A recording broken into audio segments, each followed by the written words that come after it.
hypnotherapist and a mind science specialist working here at Illuminations. Apart from hypnotherapy, I practice a few other modalities like transpersonal regression therapy, family constellations. I work with children, so I do a lot of play therapy, teenage counseling. And here I am today. I'm just going to take a couple of moments and still letting people in, and we will straight do a deep dive into our topic today. Hi, Suzanne. Hi, hello. As I mentioned, it would be helpful if you have a pen and a paper with you, so that whatever we discuss, and there will be certain exercises that you can practice going forward, and you can make your notes.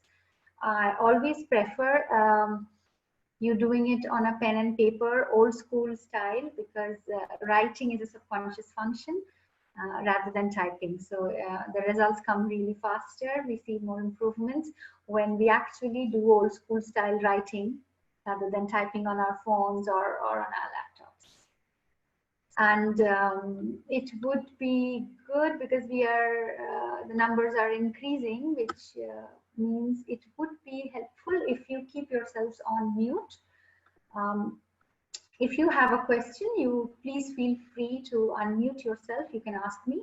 I can stop and of course cater to the query, or you can use the chat box, which I think some of you are using already. So if you have a question and you don't want, you prefer not to speak loudly and disrupt, you can very, very easily type it in here. I will be looking at both the comments and participants list here, and I will keep answering the questions as we progress. For the ones who are watching us on Facebook, I am not able to access the comments on Facebook, so I will. So if you have any queries, maybe you could log into through our Zoom platform. But if there are queries, maybe later on I will see if I can answer that from Facebook as well. But live, I won't be able to access both at the same time. So we will begin, and if there are more participants, I will keep admitting them, and we'll find a way to bring them up to speed. So coming to today's topic, I'm just going to share my screen, and if you're able to see it, just let me know on the chat box.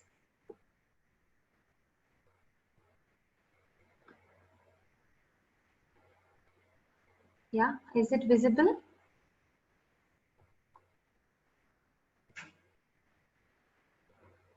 Okay, thanks, Ita. Thanks.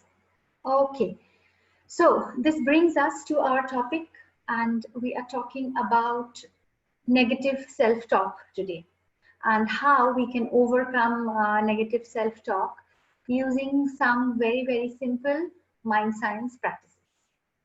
We are going to break it down. We are going to go and break this long title into small parts.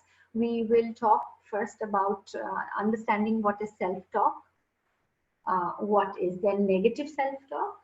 Is there something called positive self-talk? What is mind science? What are the techniques that we are going to use? What is mind, and what are the two words, these two words together, mind science, mean to us? So we'll take one at a time, beginning with self-talk. Now, before we dive deeper into the topic, and as I can see, we are 8-9 people here at the moment. I'd like to know what is it that you expect out of today's webinar, so that even if I don't have it covered, I could now add in and cater to what you would want to take home. Each one of us will have, of course, a very different view of what negative self-talk means to us. If there are anything that you want to share, any deliverables, any takeaways that you want from today, what would it be? Chogi says self-motivate. Okay, so you want to find a way to motivate yourself. Okay, great. What else? Because it's a very common topic, but at the same time, it's a topic that is that can be interpreted in different ways for all of us. Each of us will look at negative self-talk in a completely different way.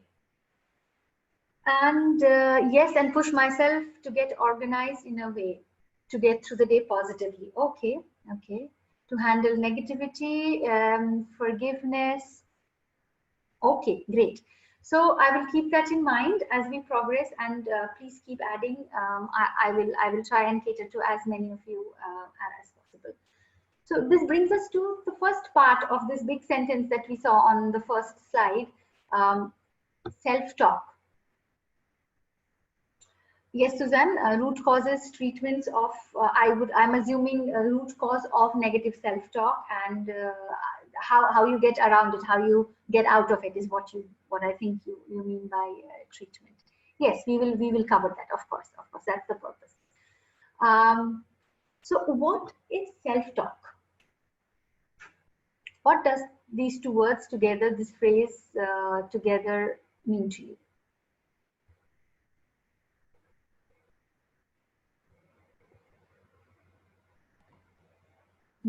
Fear and anxiety.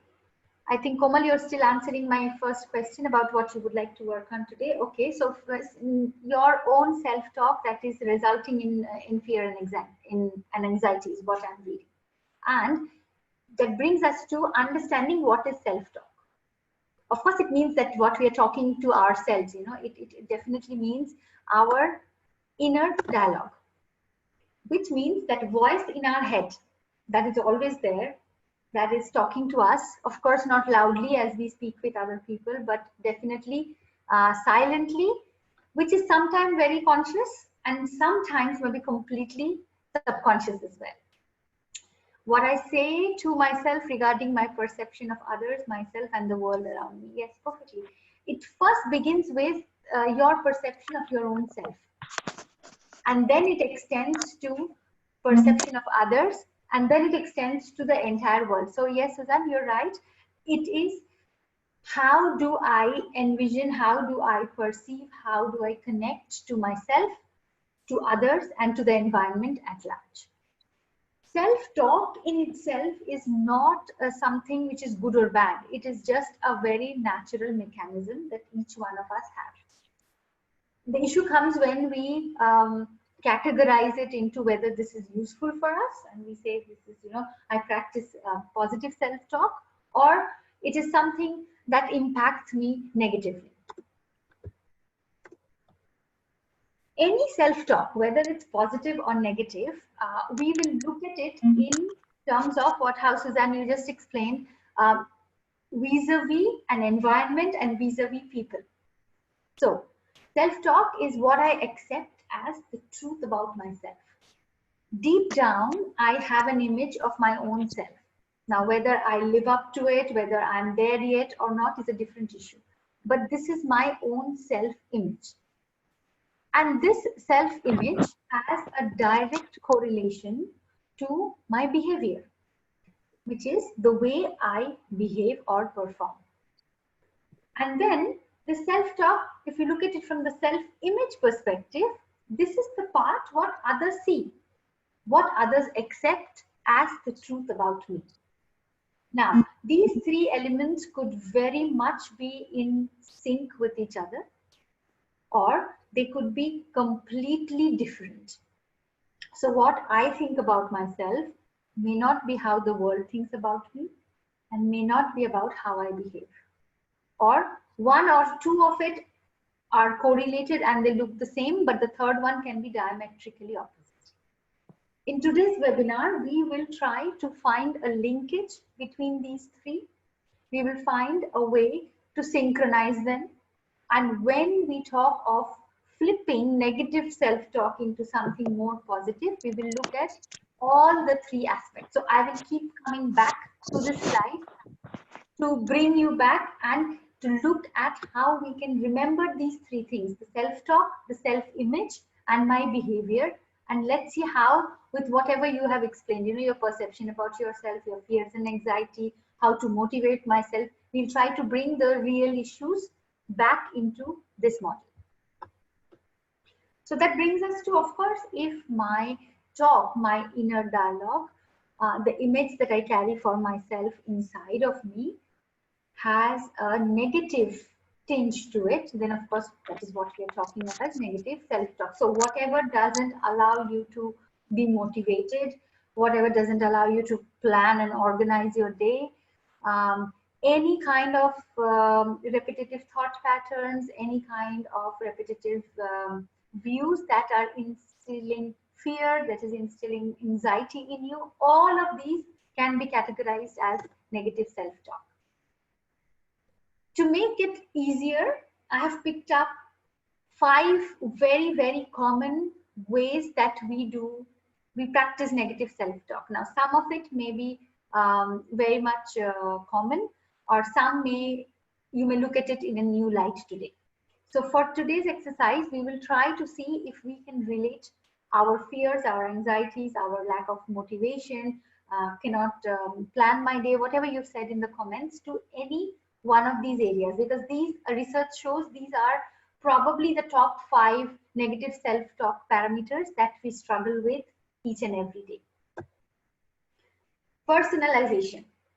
Personalization means when we take everything on myself. Anything that goes wrong, there may be a tendency to see what did I do wrong, or what could I have done better. So this is the inner voice, the inner thought that brings everything to me, connects everything to me. It may be a form of self-blame. It could even be a very, very unconscious way of guilt that is there inside. So that's one, personalization. Second is magnification, which means the issue may be very small, but we can't stop thinking about it, or we can't stop thinking about 10 ways in which I could have dealt it. Whatever way we do it, what we are doing in magnification is we are making the issue bigger than it really is. So in the physical world around us with other people in it, maybe there's something that has happened that makes me question, but this questioning now gets out of proportion. For a small issue or for a small incident, I cannot let go of it for months and months and months, and my mind keeps coming back to it, which means a lot of my mind space is now completely in the grip of this self-talk, which means I have magnified it many, many times more. The next one is just the opposite of magnification. It's minimization. When we dismiss, when we say it's not a big deal. So I know something is really serious and something that I need to deal with, I need to look within, I need to talk to it with somebody else probably, I need to express my views, I need to bring it to the table.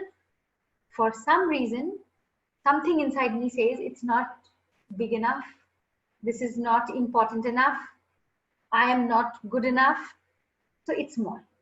So let's kind of make it smaller. It is the bang opposite of magnification. And then comes labeling. And believe me, it is actually one of the most common things we deal with. We are in a state of consciously or unconsciously labeling not only us, but in anything, everything, people around us. So labeling is just, probably a good way of saying it is jumping to a conclusion or just putting an adjective or a name around it.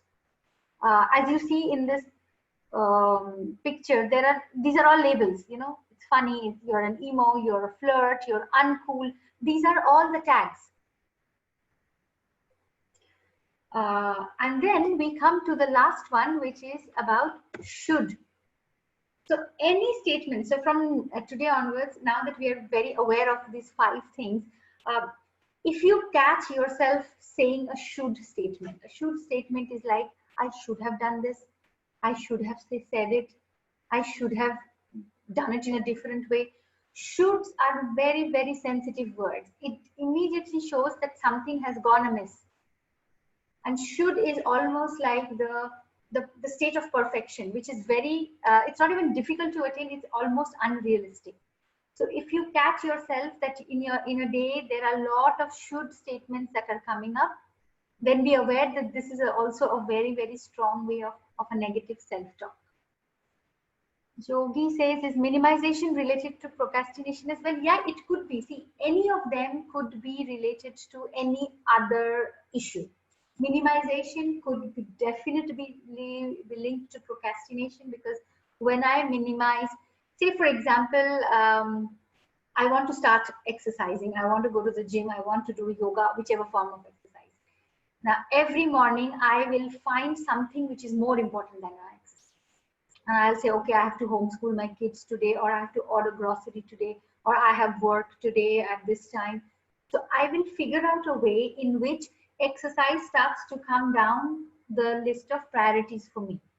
So I minimize my importance on exercising, and that can ultimately lead to procrastination. So every day that I said today is the day I'm going to start exercising gets delayed. So yes, the answer to your question, Yogi, is yes, it can lead to procrastination. So can magnification. Like something else becomes so bigger that I need to deal with it now, and my exercise can wait. So it's a cause effect, and the effect could be anything.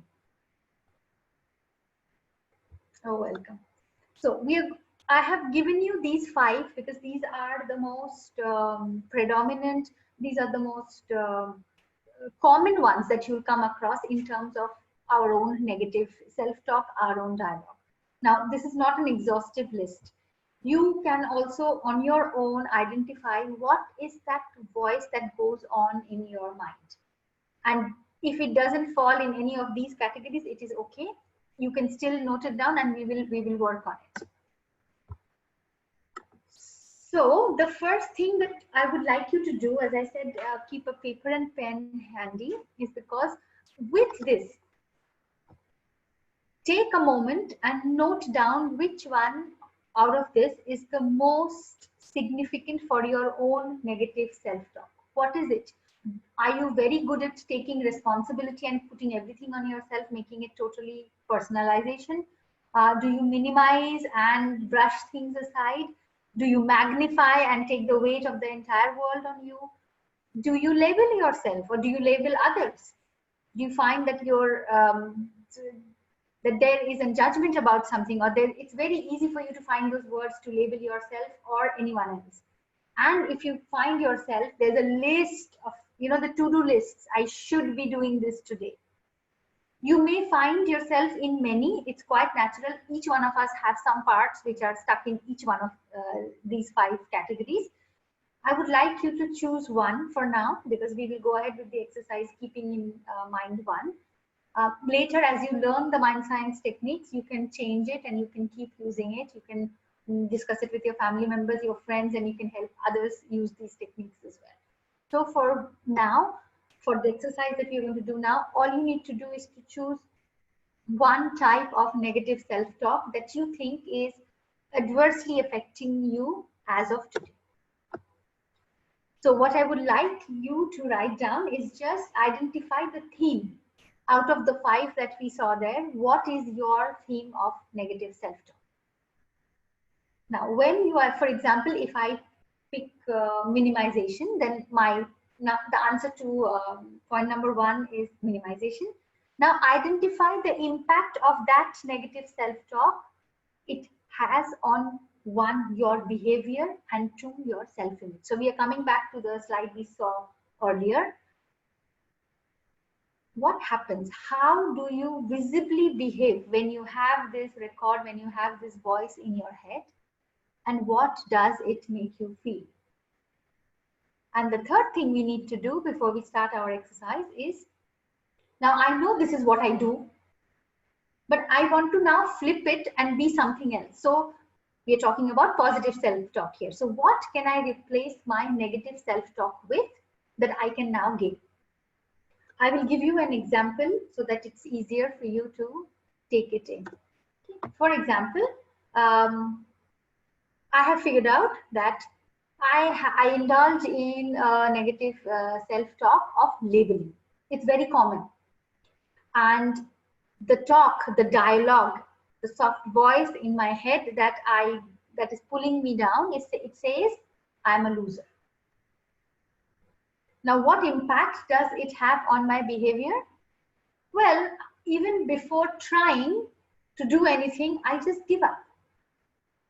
So it's a very visible behavior trait I'm talking about. So similarly for yourself, identify the theme of your negative self-talk, and now you can understand or now pinpoint your behavior. It's very easy to pinpoint the behavior.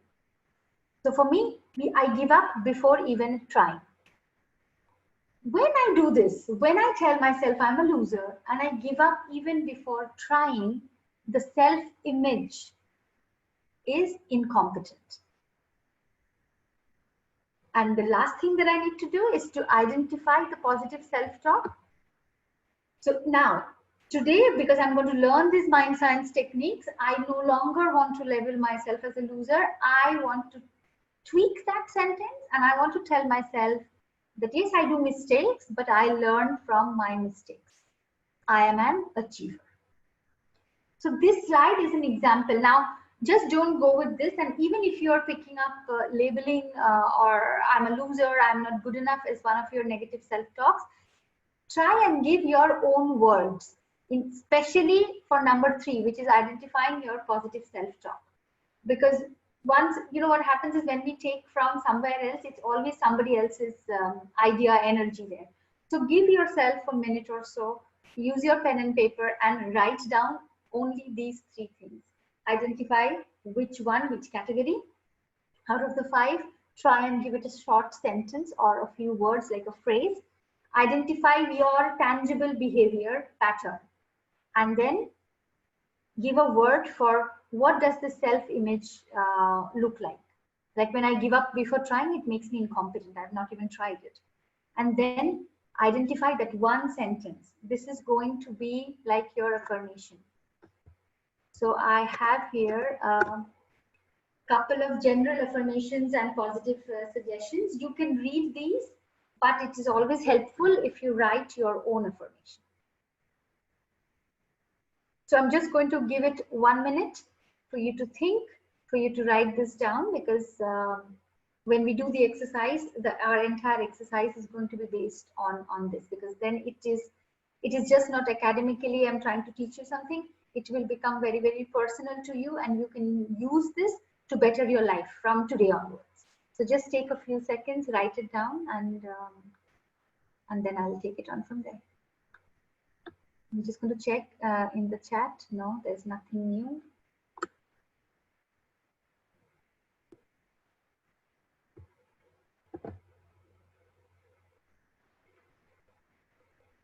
Okay, so moving forward, this is what you would have gotten by now. Just go by your gut feel, just go by instantly what comes to you. You can always later on think deeper and change it if you like. For now, we are going to just learn the technique. So this brings us to the question of, you know, why do I feel this way?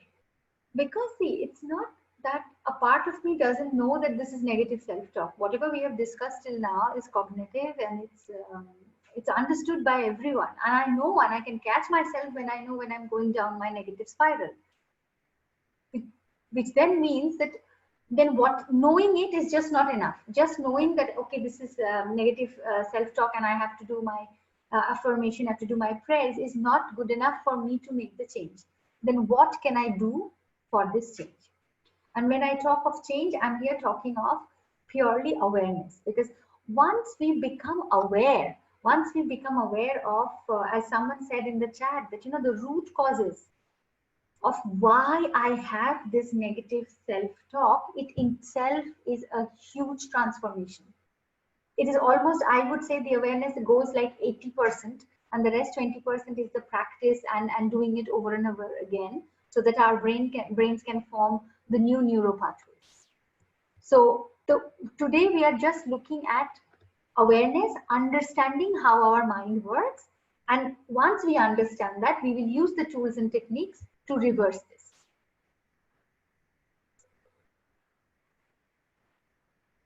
Kathy, I did not understand your message. No issues, start afresh today. I don't know if this was meant for us or someone else, but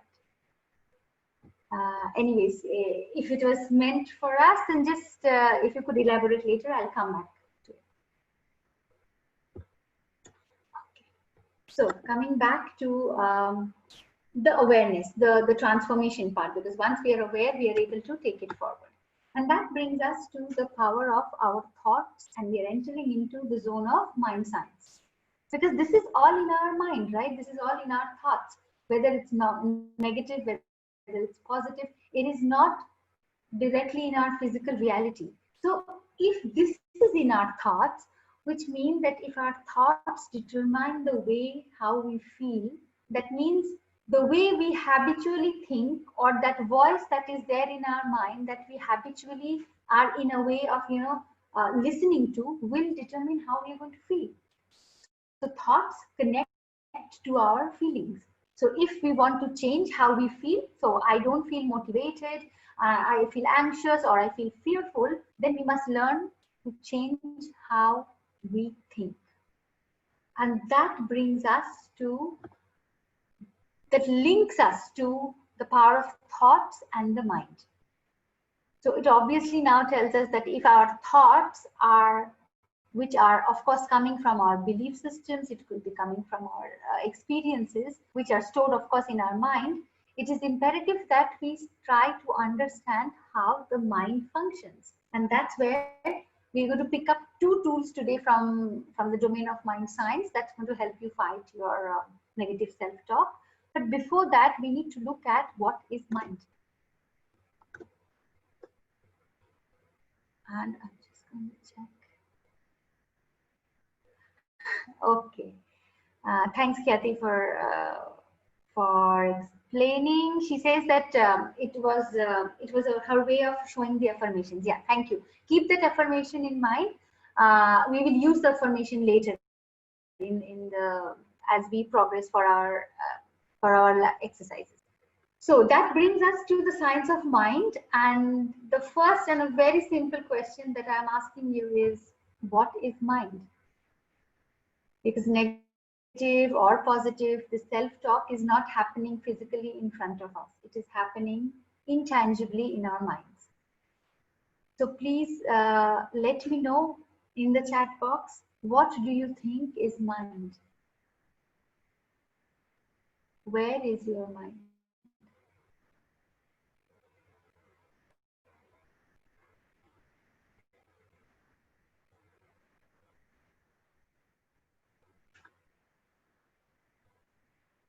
Mind is everywhere. Okay, mind is everywhere. Thinking of a lot of things at one time. Yes, mind is thinking of a lot of things. Mind is our inner self. Mind is our toolbox, hot box, which makes us do or act in a certain way. Yes, each one of you have given a very poignant explanation of mind, and it's correct in its own ways. Consciousness, yes, all of it, correct.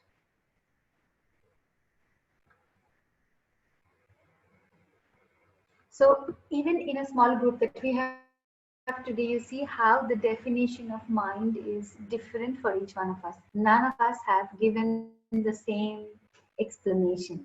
Vis-a-vis, if I asked you what is brain, I think each one of our answers would be the same. Brain is an organ, and then it has XYZ functions. So isn't it interesting to see that when it is a tangible organ in the body, we all agree and we all have a very common sense of understanding. But the moment we start to talk about the mind, this is absolutely open to interpretation. And I repeat, each one of you is right in your own definitions. None of it is wrong. Yet each one of you has a very, very different way of looking at mind. When I began my journey studying mind sciences, I thought mind and brain are the same things, and I was corrected by my teacher then, and I realized that yeah, it's not, because brain is an organ in our body, and mind is not, and mind is a different word. Then it really has to mean something different. So I looked up Oxford Dictionary many years back. You can look it up as well. But why I find it interesting to bring the Oxford Dictionary definition of mind is because even in the Oxford Dictionary, it says it's the element of a person, which means first and foremost, mind is not tangible. It is even defined as the element of a person that enables them to be aware of the world and their experiences, to think and to feel, the faculty of consciousness and thought.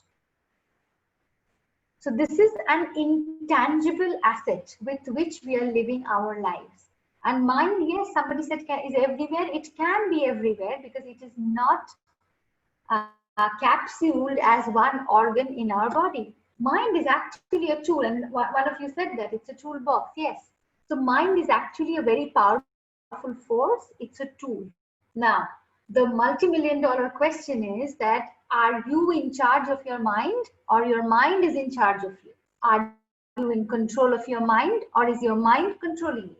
And if we just start to even answer these questions, we will get a lot of clarity about many things that we are struggling with in life.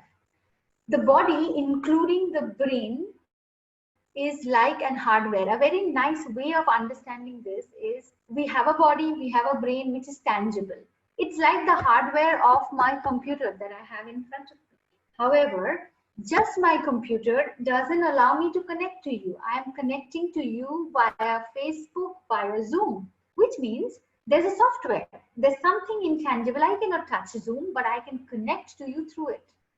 So this is how the mind and the body combination works. One is a hardware and one is a software. It's a powerful tool, and it is a very, very interesting definition of mind in holistic sciences. We say mind is like a vibrating ball of energy located all around you, the center of which is at the pit of your stomach. It's so interesting because what is at the pit of our stomach? If we look at human anatomy, if you look at what organ is there, you'll realize the pit of our stomach has the intestines, which is also called the gut. Now, your and my intestine or our guts do not feel anything. It does just digests our food. Yet we use the phrase very often. We say, I have a gut feeling about this person, or I have a gut feeling about this situation. Which brings us to the point that there are various seats through which mind works. Some people say it's the brain, some say it's the heart, some say it's the gut. What we're trying to say here, whatever way we look at it, mind is a software that acts on our body. And it could be acting through our gut, it could be acting through our heart, or it could be acting through our brain. That's the first definition or understanding of what mind is.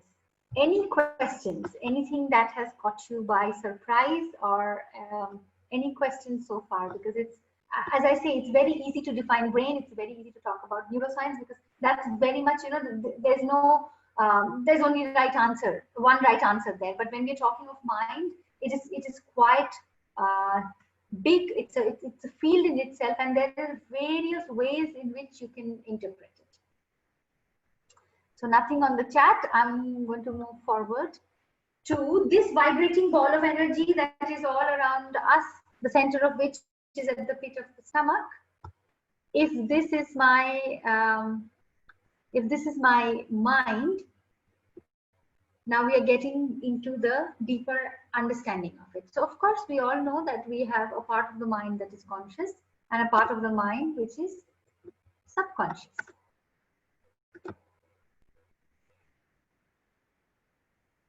The conscious mind is smaller in size. It constitutes roughly around 10 to 12%. This is the part of the mind that tells me tomorrow morning exercise. It is the thinking mind.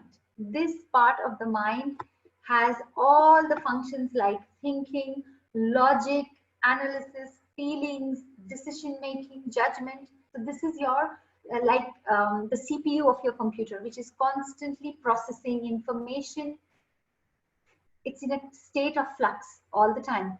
And we live our lives using only this 10 to 12% of our conscious mind, which leaves us now wondering, what does then the subconscious mind do? Any guesses what the subconscious mind does? If everything you see, our major aspects of our life, we are doing through our conscious mind, what does the subconscious mind do?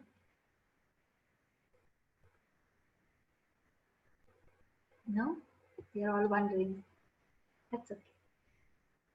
Subconscious mind has, okay, we have some About hands. conscious mind, Yes, say I am following the program yes, at this moment. It's running. correct. I'm listening to the program, and Yes, I'm thinking. I'm taking it in my mind, in my brain. yes, Okay, I am understanding, trying to understand that. This is actually conscious yes, mind, correct, correct. and subconscious Absolutely, mind something absolutely. different. Okay, Yes, please. yes. It is something different because what I am using, what you're using at the moment, you rightly said that you're taking information in, you're thinking, you're analyzing, you're judging. All that is the function of the purely the conscious mind. And okay, I'm just going to look at the chat. Thinks and stores. So thinking, Khyati, is still part of the conscious mind, and storing information, correct, is part of the subconscious. So subconscious actually is very interesting because it has, though it's so big in size, it's like almost 90% of our mind. But the fact remains that it has only two very simple functions. The first one is, as you said, storage, which means that every moment of our lives that we have lived, imagine, is stored in files. So subconscious mind is like the hard drive of your computer, where every information, every moment of your life has been stored. So it's like you are entering into a room full of archives. The second function is it keeps us alive, survival. So if I ask you that, can you raise your right hand? Each one of us can raise our right hands. I know which is right, I know which is my hand. Conscious mind controls all our voluntary body functions, and the subconscious mind controls all our involuntary organ functions. So though I can very easily raise my right hand, I cannot control the rate at which my liver is functioning today, as much as I would want to. That is governed by the subconscious mind. So that is the difference between these two. And also, not only that, the conscious mind is like 10% and the subconscious is 90. Uh, if the strength of the conscious mind is 1x, the strength of the subconscious mind is anywhere near about 6,000 times x. Hence, now coming back to the topic, though I know this is the way I should be behaving, this is the way I should not think negative about myself. Maybe you're consciously, you're very aware of it, but you cannot help but fall back into a habit of negative self-talk if it comes from the zone of the subconscious. This is where we relate this to the topic that we are discussing today. Okay, a lot of questions. I'm just going to pause for a second and yes, Susan, it stores all that has been imprinted in us and that gets triggered in me at different situations. Exactly. Thank you, Susan, for putting that in. That is exactly what happens. So it is like a storehouse and it's the imprints of all our experiences, all our memories. I would add, it is just not our own memory. Sometimes it could even be ancestral imprints or what we call as evolutionary memory that could also be triggered by something in the environment. Jogi, yes, of course, you can ask. Right. Arpita, can you Yes, hear me now? yes, Hi I can hear everyone. you. See, this is something related to subconscious mind, all right? Yes. See, I've read in one of the book. Mm-hmm. The book is by Charles Duhigg, The Power of Habit. Okay. Okay. In that one, a guy who had a head injury. Mm-hmm. So he had a very severe head injury. So they had to cut open his brain and pull out a bit of tissues out of his hypothalamus and stuff like that. I don't want to put it scientifically too much, but to get they removed a part of his brain. Brain. Okay. Mm-hmm. So his memory got wiped off many years. I mean, Mm-hmm. he didn't know that his daughter has passed the university, or he didn't know that too many things have happened within a frame of time. Yeah. But even though he lost a part of his life from his memories completely wiped out, this guy was still doing the things, his regular activities, like, waking up in the morning, going to the kitchen. He knew where the microwave was. He knew to go around his house for a walk without losing the way. When even his wife and his daughter was worried that this guy is going to lose his way because he obviously lost Yes. his memory. Yeah. Hmm. So, is that what you mean to say, that subconscious mind is something which archives all the information, Yes. and then it is like a survival mode? For example, when we Correct. see a hot object, the subconscious mind comes and trigger us and tell us not to touch it because it's hot. Yeah. Yes, yes, because subconscious mind has your fight flight mechanism that keeps us alive. See, survival, right? So Right. that is stored. Now, your example is very good because it gives light on the fact that, this is exactly what I was saying, the hardware and the software. So part of the hardware got lost for this man. His tissues were taken out, brain damage, whatever. Right. However, his software is not touched. So there are Yeah. many information that is still stored in the software, which he is as and has formed habits. So yeah, habit. If I get into the details, we'll run past our time, but maybe we can do it on a different webinar. But Right. habit control and habit formation does come from the subconscious. It comes to the power of repetition. And yes, fight flight mechanism is in the subconscious mind, and that is the reason he will not touch fire or he will not do anything that endangers his life. Yet Yeah. he has lost memory because the hardware is gone. So what will the software work on? So we are combinations of both. It's not that one is more important than the other. We need a body and we also need a mind to live completely. Right. So basically, what we do is the conscious mind makes the decision. Okay. Once the decision becomes a pattern of habit, that habit gets stored in the subconscious mind, and Correct. whenever we follow the same pattern, the subconscious mind retrieves Yes. the information and put it as our activity. Yeah. So because it's It already does. stored. Yeah. Yes, it's already stored. This is how we get addicted, like smoking, alcohol, any form of addiction. Yeah. At one point, it was a very conscious decision to do it.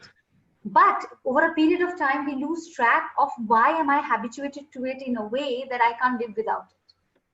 All right. So that's how it works. And this subconscious, the memories, that the files that we are talking about, this again can be divided into two parts. So what gets triggered, like Suzanne said, that something in the environment gets triggered. It could be just my experiences from the time that I have been born till this very moment. Everything is stored. Or it could be primitive memory. This is what we are now talking about, the cellular memory. We're talking of evolutionary memory of DNA. So many times this comes even from not me, but my ancestors. But these imprints are also stored in our subconscious mind. So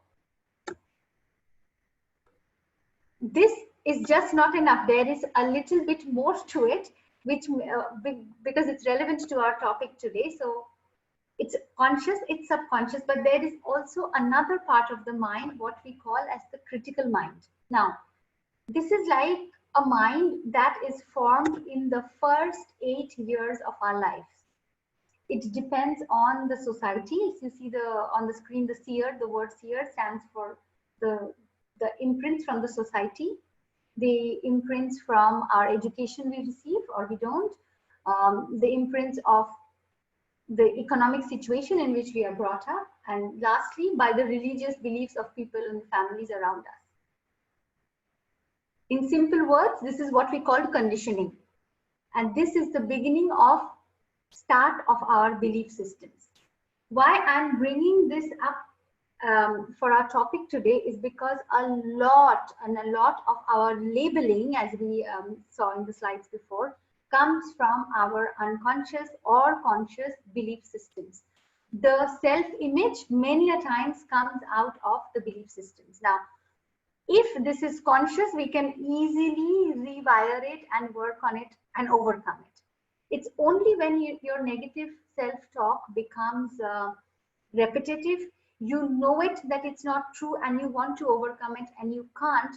That's when we are looking at subconscious imprints, we are looking at subconscious patterns, and we are looking at subconscious belief systems. What does it, why do I have, for example, this belief system? As I said in the example, I'm a loser. Is it my voice? Is it the voice of my experiences? Is it the voice of someone else? And the answer could lie anywhere. So with that background, I wanted to bring in a bit of details of the mind science, because you'll remember this and you'll be able to very easily do your exercises, because it is so fascinating, and it's important to know, why even when we want to break the negative self-talk, it sometimes becomes completely impossible. So bringing us back to our topic of negative self-talk. Now, how do we change that negative self-talk into a positive one? Now, I'm going to share with you two very easy exercises that you can do now, and you can tweak and keep doing it for the next few weeks and see how it works for you. The first one is understanding. Now we understand how the conscious and subconscious work. So we are going to look at the part of the mind, what we call as the monkey mind. This is the beginning of any self-talk, and this is what we call as the constant mental chattering of the mind, which resembles a restless monkey. Because you'll see mostly restless monkeys will jump from one branch to another, always on the move. This is the reason why our mind, because the nature of the mind is such that we move from one point to the other, and there are so many things that we are at the same time trying to sort out, to think.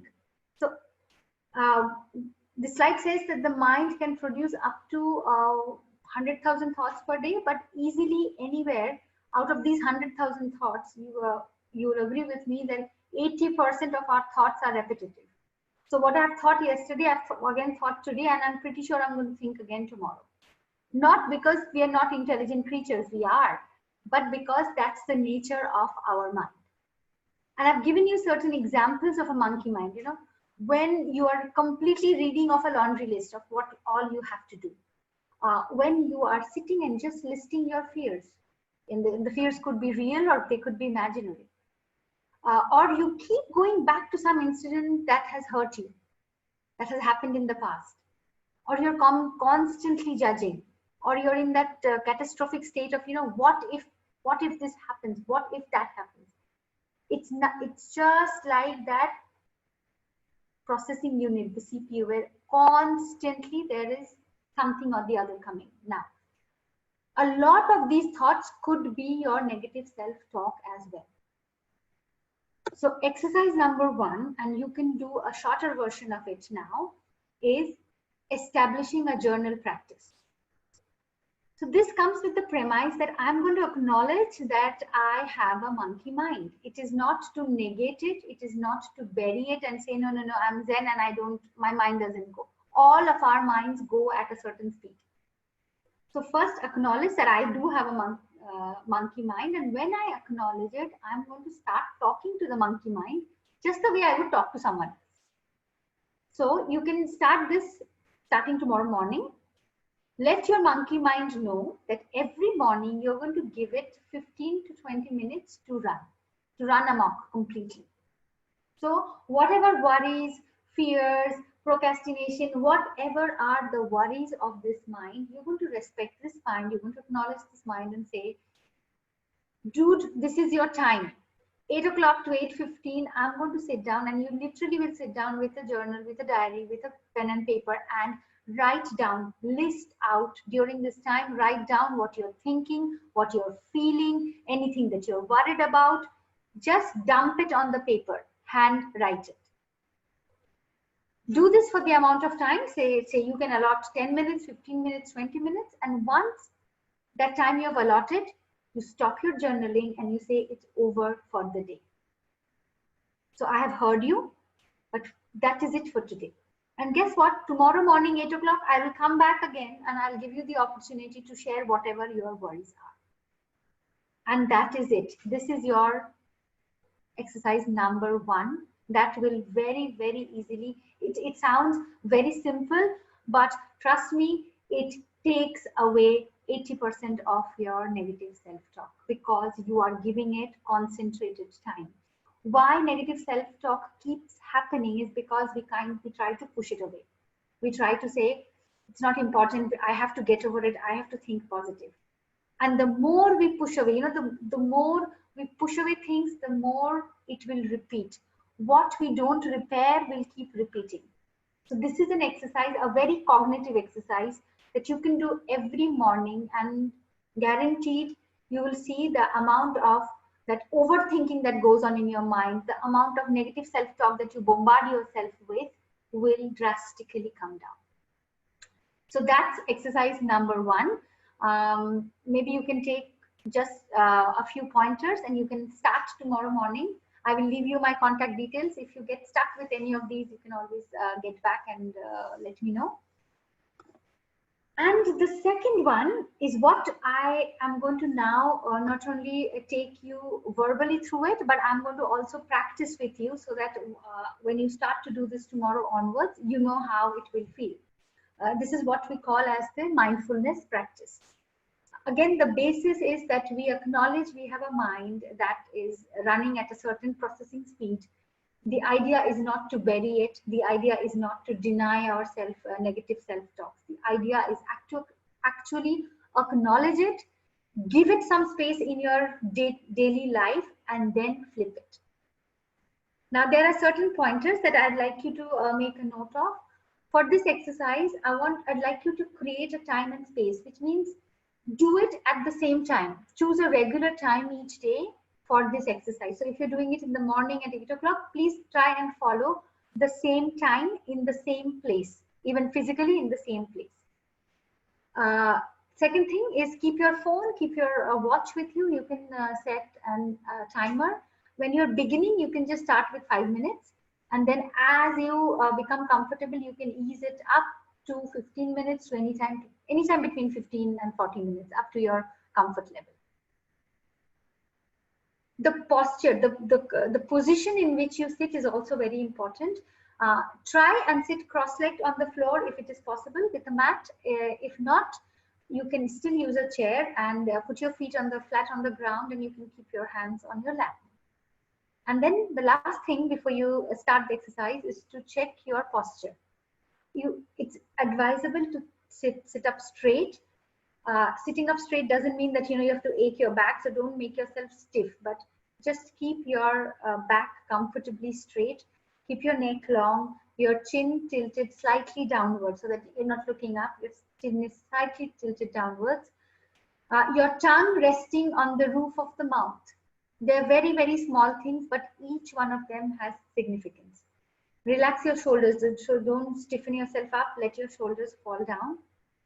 And you can either close your eyes, and if that's difficult, you can just start to gaze at something which is like 5 or 10 feet away from you. So I'm going to get into the exercise, and before I do that, just keep in mind, whatever time you do, repeat it. Timer you don't have to set now. I will take you through the process, so I'll keep a tab on the time. Make yourselves comfortable now. Sit in a cross-legged posture or put your feet down. Relax, keep your body straight, chin down. Close your eyes. Take a few deep breaths and just relax. Just follow my voice and I'll guide you through it.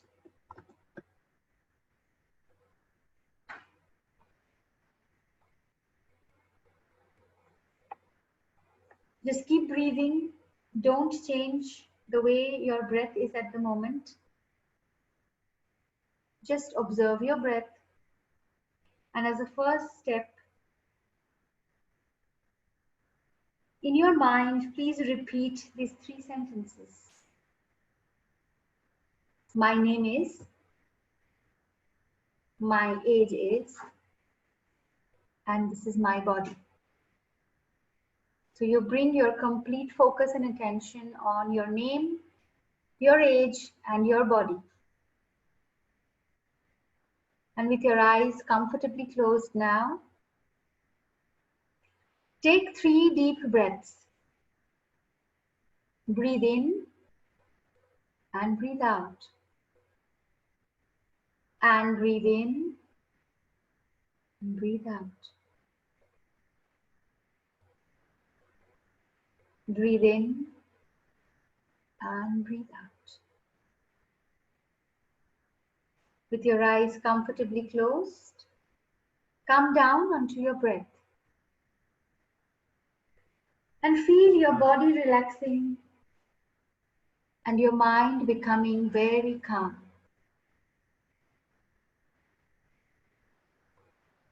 If you're sitting on a chair or a sofa or on the floor, let the support take your weight completely. Slowly become aware of all the sounds that are around you.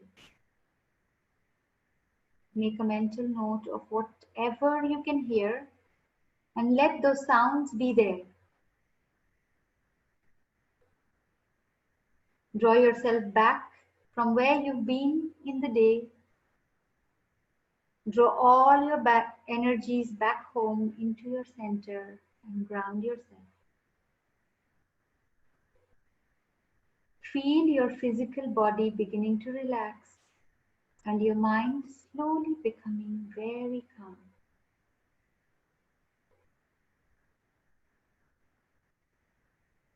Give yourself a few seconds now and bring to your awareness your identified negative self-talk for today. Like for example, I identified labeling, I'm a loser. Go back in your mind to that one statement or a word that you wrote down in the beginning of our webinar and focus on that negative self-talk. And as you start to do so, you'll realize that you are now slowly going to allow your emotions, your feelings to start to rise. All your emotions, all your thoughts related to this one negative self-talk. Don't judge them. Don't judge your thoughts or your feelings or your emotions. For now, just observe.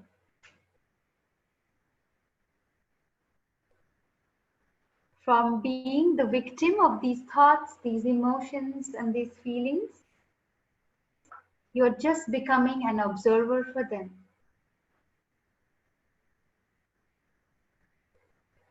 Now allow yourself to scan your body from your head down to your toes. Identify the part of your body that is now resonating with this negative self-talk, these emotions or these feelings. So for me, for example, if I was focusing on labeling myself, I am a loser, I feel that in my stomach. It's like a tightness in my stomach. So concentrate on your negative self-talk and you'll slowly start to feel a resonance in some part of your body. Understand it. And now let information flow. Get full understanding of the reason behind this negative self-talk.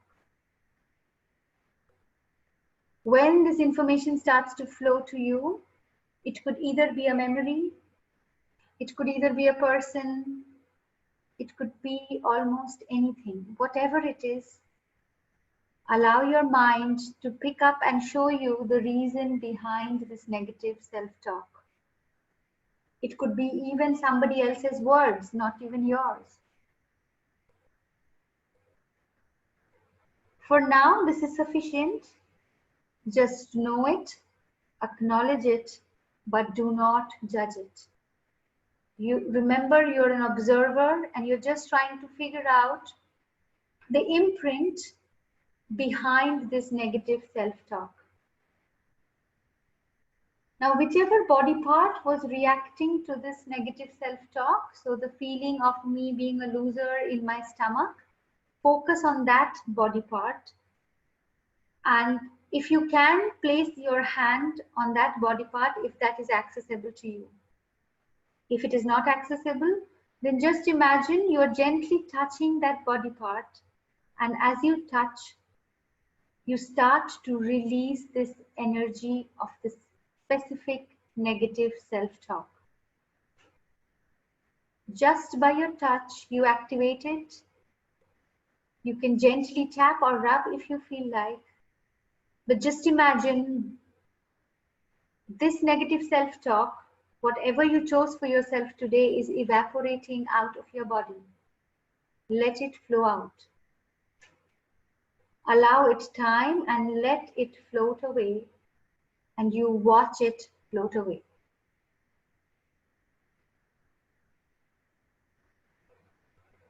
Now, once this is gone, focus back on the same body part where this energy was being stored. You will feel a vacuum in that space. Now focus on that one statement you wrote down at the beginning of the webinar, which was supposed to be your affirmation or your positive self-talk. So for me, it was, I am an achiever. I learn from my mistakes. Repeat this as your new belief system, as your new affirmation. And as you repeat it, you begin to feel this growing and developing in your mind and also in your body. Imagine yourself planting a seed of this positive self-talk in your space. And now slowly repeat this affirmation 21 times. You can count on your fingertips.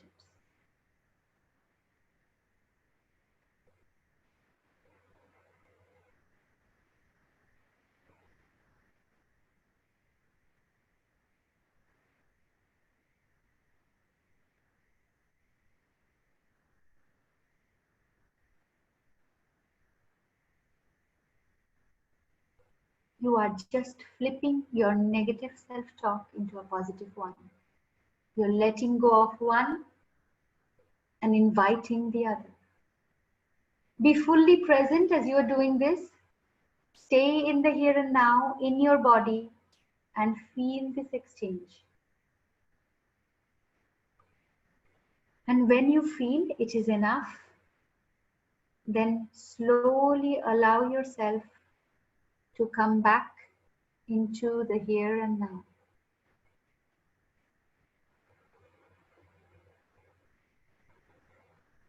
Slowly bring yourself back and focus on your breathing. Feel your inhale and feel your exhale.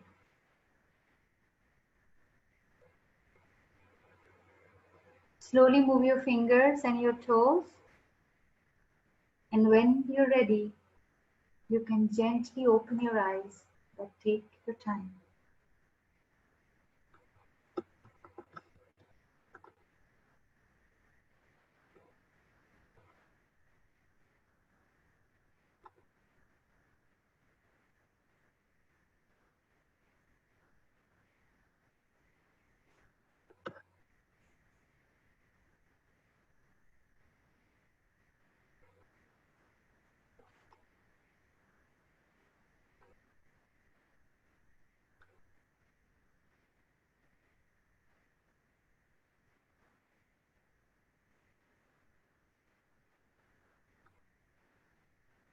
Okay. So this is an exercise you can do right after your monkey mind journal writing, or you could choose a different time of the day and do it. Not a problem. There is no right and wrong way of doing it. There are some comments on the affirmations. So this affirmation is something that you needed to write down before you begin the exercise. These are some examples of the affirmations. You can choose one of these, or you could choose what suits you. You can use these as an example and then write your own affirmation. I'm trying to see if there are any other notes on the chat. Okay. So if there are any questions, please feel free to ask now. 2 exercises, journal writing, very cognitive, relaxes and takes away the burden of the monkey mind. Choose any one time of the day to do it, ideally in the morning. And the second one is what I took you through, Quite simple. You just have to flip. You start with the negative, feel it in the body, touch that part, let it go, and imagine as if the new one, the new affirmation, the energy of that affirmation is entering your body. Hi, Arpita. Hi. Hi. Sorry to barge in every now and then. No, it's fine.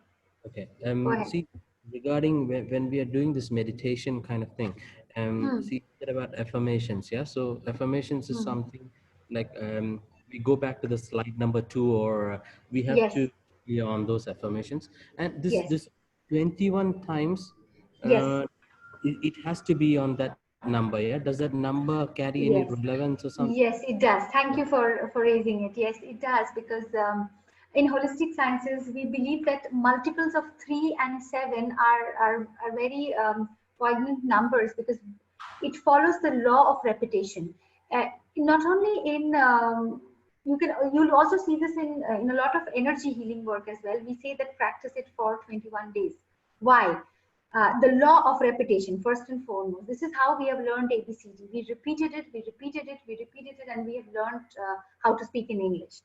That's number one. Number two, when we repeat for 21 times and 21 days in a row, we are forming new neural pathways for our brains to function. So it's like our mind, our brain is now functioning in one loop. We are breaking that loop of negative self-talk, and we are putting a new loop. It's habit formation, exactly the way you described your example before. Same thing.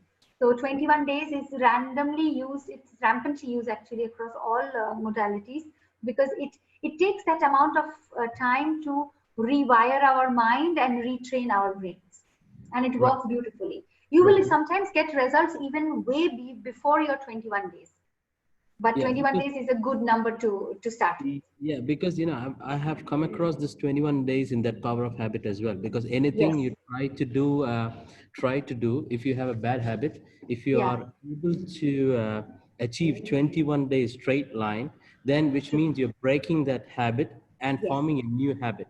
And Correct. then you said you talked about a loop, like Yes. a loop is something which we are stuck at, right? Correct. So we constantly think about that loop, and we are always in that loop.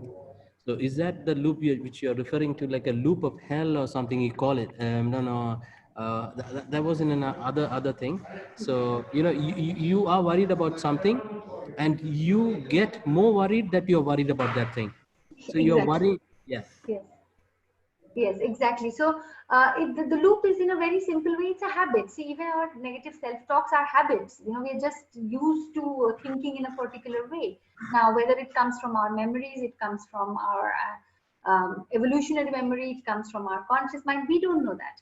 So you can just think of it as a habit. You're trying to break a habit which you've now identified. It doesn't serve your purpose. You're just trying to break that. So that's what I call the loop. Anything that is going in a pattern, and we are breaking it, and we break it with the number 21. You can go even more than that, but 21 is good enough for new habits to be formed. Right, great. Thank you, Arpita. Welcome, Vicky. Thank you, Suzanne. I'm going to leave my number and contact details. If there are any questions later, or you would want to discuss later, please feel to contact me or Illuminations.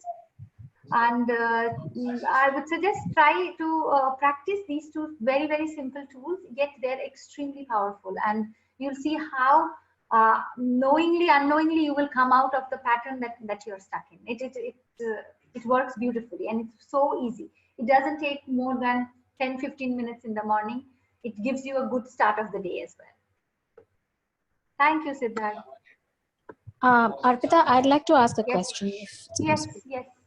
The second exercise that we just did right now, is it required that you necessarily or consciously have the tongue touch the roof of your mouth? Because maybe, at times I found myself consciously trying to do that while we did Yes. this. So it is Actually, it obviously, is. to begin with, it's a little difficult, but I wanted to know if that makes any sense. Ideally yes, but when we are sleeping also, this is the most normal posture for the tongue to rest on the palate. Oh, okay. So yeah, in the beginning we are more conscious of, my back is straight or how I'm sitting, but try and see if you can manage this. If not, it's not a big deal, but you'll get a hang of it. You'll get a practice. Okay. It's just something probably new that you have yes, I encountered guess. today, but trust me, when you go to sleep, you realize your tongue will rest very, very, very comfortably. That's the natural way the tongue is going to rest. Okay, thank you. And really nice session. Thank you so much. Thank you, Ken.